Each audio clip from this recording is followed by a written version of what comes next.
카카오의 카풀 서비스 도입을 반대하는 택시기사들이 오늘 운행을 중단하고 파업에 나섰습니다. 택시업계가 국회 앞에서 대규모 집회를 열고 총력 투쟁을 벌이고 있습니다. 네, 또 야구 방망이로 같은 팀 후배를 때린 프로야구 넥센 히어로즈의 이태근 선수가 36경기 출장 정지 징계를 받았습니다. 최근 불거진 체육계의 폭행 사건들이 사회를 충격에 빠뜨리고 있습니다.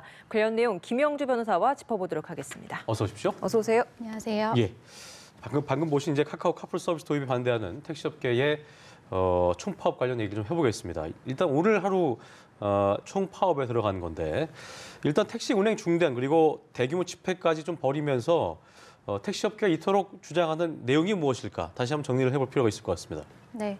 카카오의 자회사죠. 카카오 모빌리티가 카풀 서비스를 도입하는 것에 대해 반대한다는 취지입니다.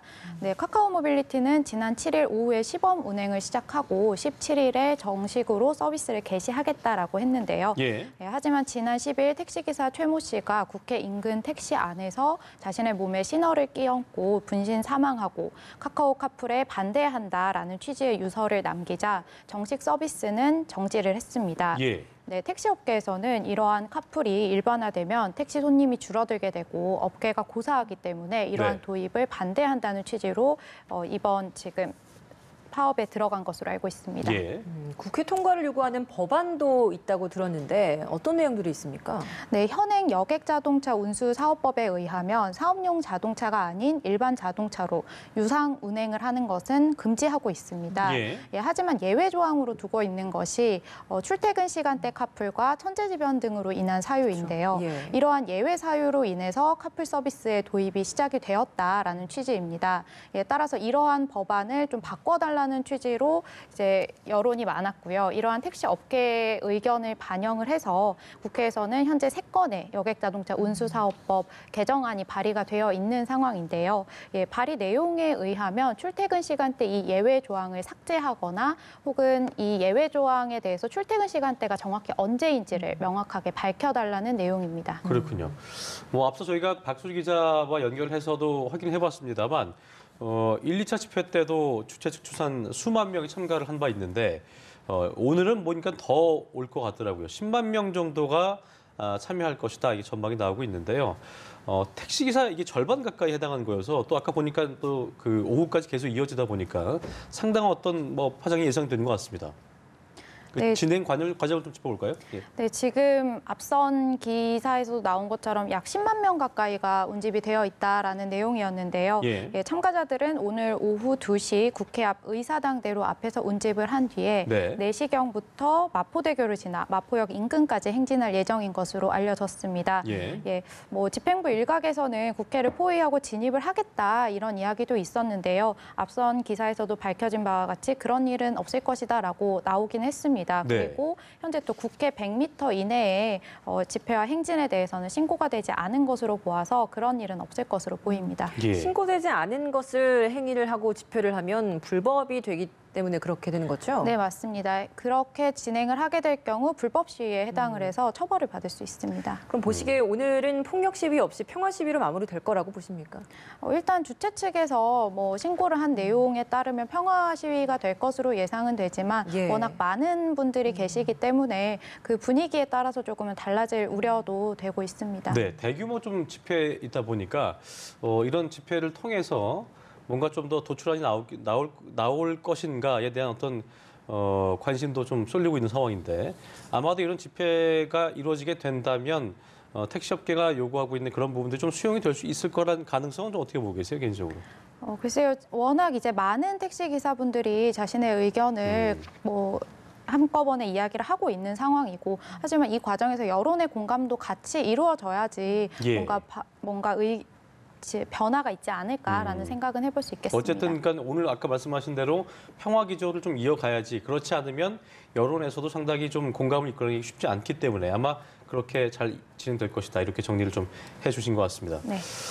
일단 문제를 짚어보자면 앞서 당정이 카풀 문제를 좀 해결하기 위해서 택시 산악금 폐지 그리고 완전 월급제 등을 골자로 한 중재안을 내놓은 상태인데 결정하게 된 좀 배경을 좀 짚어볼까요? 예. 네, 택시 기사들이 이렇게 카풀 서비스에 반대를 하는 이유가 자신들이 먹고 살기가 어렵다는 이유입니다. 예. 그렇기 때문에 당정에서는 택시 기사들이 조금 먹고 살기 좋게끔 그런 제도적인 지원이 필요하지 않나라는 입장에서 현재 산악금제를 폐지를 하고 월급제로 운영을 하는 것이 좋지 않나라는 의견을 낸 것으로 알고 있는데요. 네. 예, 산악금제로 인해서 택시 기사들이 실제로 근로한 것보다 적은 돈을 가져가게 된다는 것입니다. 하지만 월급을 통해서 일정 수입이 보장이 되면 택시 기사들의 생계가 어느 정도 보장이 될 것이기 때문에 뭐 이러한 카풀로 인한 반발도 조금은 줄어들지 않을까 하는 입장에서 이런 의견을 내놓은 것으로 알고 있습니다. 예. 현실적으로 택시 회사 입장에서는 이렇게 월급제로 100% 월급제로 운영이 되다 보면 회사 운영이 어렵다라는 입장도 있었거든요. 그래서 사실상 현실적으로 실행은 좀 어렵지 않을까 때문에 이 중재안도 받아들여지기 어렵지 않을까라는 생각이 많거든요. 네, 맞습니다. 또 일각에서는 산악금제로 하기 때문에 기사들이 열심히 운행을 하는 것인데 월급제를 도입을 할 경우 기사들이 뭐 열심히 하지 않을 우려도 있지 않냐라는 우려의 목소리도 있는 것으로 알고 있는데요. 예. 그래서 제 생각에는 일단 이러한 제도를 완전히 도입하기에 앞서서 시범 기간을 좀 두고 어떤 식으로 제도가 정착이 되어 가는지를 본 이후에 좀 중재적인 방안을 찾아서 정착을 시키는 게 맞지 않나라는 생각을 해봅니다. 예, 어쨌든 산악금 폐지도 그렇고 완전 월급제도 그렇고 시범 기간을 좀 둬야 된다. 둬서 좀 시행해 보고 어떤 그 장단이 있는지를 좀 확인해 보는 게 중요하다는 말씀이신 거죠. 네. 자, 택시업계도 중재안을 내놓았습니다. 카풀 개념을 일반 승용차가 아닌 그냥 기존 택시에 도입을 하자 뭐 이런 방안인 건데 이거는 어떻게 좀 예상하세요? 택시 카풀인 건데 일종의. 예. 네, 이게 택시업계 전체는 아니고 일부 택시 연합에서 이러한 의견을 낸 것으로 알려졌습니다. 예. 네, 이분들 의견에 따르면 진정한 4차 산업혁명은 기존 자원의 기술 혁신을 뭐 최적화하는 것이지 않냐. 그렇기 때문에 기존 자원에 해당하는 택시의 카풀을 접목시키는 것이 진정한 4차 산업혁명이다라고 주장한 것으로 알려졌는데요. 예, 이에 대해서 국토부 관계자는 사실 이렇게 되면 합승이기 때문에 제도적으로 좀 살펴봐야 할 것 같다. 그리고 구체적으로 방안이 제출된 것이 없기 때문에 이 방안이 제출이 되면 자세히 살펴볼 방침이다라고 밝힌 것으로 알려졌습니다. 예.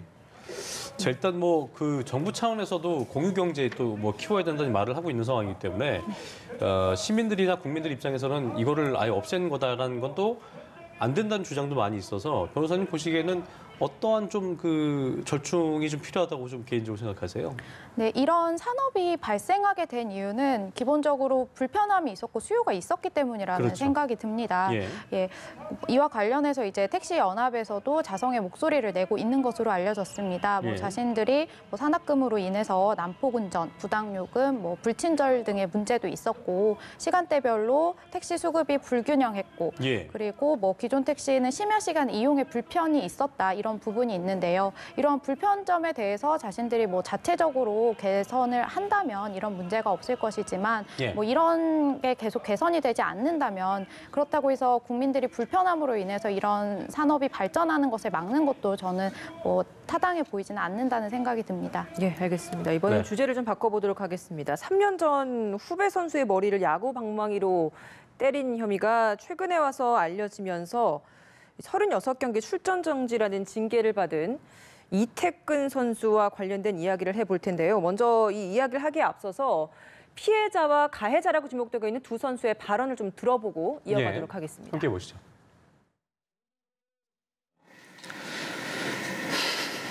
말도 되지 않은 이유로 팀 선배에게 야구 배트로 폭행을 당했습니다.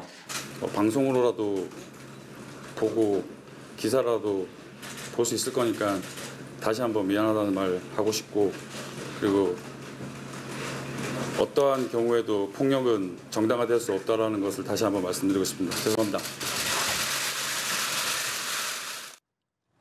네, 이태근 선수와 문우람 선수의 그 짤막한 기자회견 장면 함께 보셨는데 일단 이 일이 아까 김나연 앵커가 얘기한 대로 3년 전 일인데요. 네. 왜 이제서야 드러나게 됐을까? 시청자분께서 모르시는 분 계실 수 있기 때문에 그 내용을 좀 짚어볼까요, 먼저? 예. 네, 넥센 외야수로 뛰던 문우람 선수의 경우 2015년 승부조작 혐의가 유죄가 되면서 예. 영구 자격 정지가 영구적으로 이제 야구 선수 자격을 잃게 되었습니다. 네. 예, 이렇게 되자 이 문우람 선수는 자신의 결백을 주장을 하면서 기자회견을 열었는데요.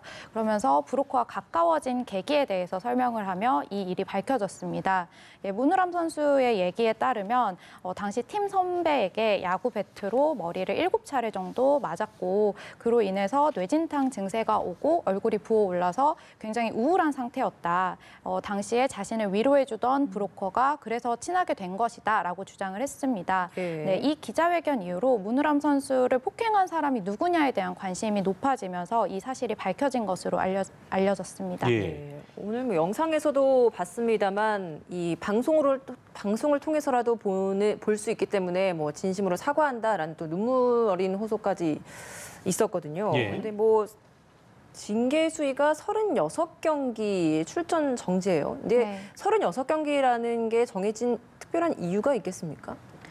글쎄요. 사실 이게 이유에 대해서는 향후 사안은 중대하지만 두 선수가 이 사건 이후에 뭔가 합의를 한 것으로 보인다. 그리고 뭐 이태근 선수가 관계 회복을 위해서 노력을 했다라는 점이 참작을 해서 이러한 징계를 내렸다라고 알려졌는데요. 그런데 사실상 뭐 음주운전 적발 사실을 뒤늦게 신고한 임지열 선수의 경우에 뭐 30경기 그리고 해외 원정 도박 혐의를 받았던 두 배였죠? 72경기였죠? 예, 그렇습니다. 예, 오승환 선수와 임창용 선수는 72경기 징계 출장 정지 처분을 받았습니다. 예, 36경기라고 하면 페넌트레이스가 144경기이기 때문에 약 한 달 정도 출장을 못하는 상황인 거고 예. 사실 야구 배트라고 하면 흉기라고 볼 수도 있는데요. 예, 이걸로 머리를 7차례 때렸다는 건 사실상 무슨 일각에서는 살인미수 행위가 아니냐. 예, 그런데 한 달 정도 야구 경기를 하지 못한다는 것은 너무 가벼운 것이 아니냐라는 비판이 있는 것으로 알고 있습니다. 예, 알겠습니다. 지금까지 주요 사건 이슈들 김영주 변호사와 자세하게 짚어봤습니다. 오늘 말씀 고맙습니다. 고맙습니다.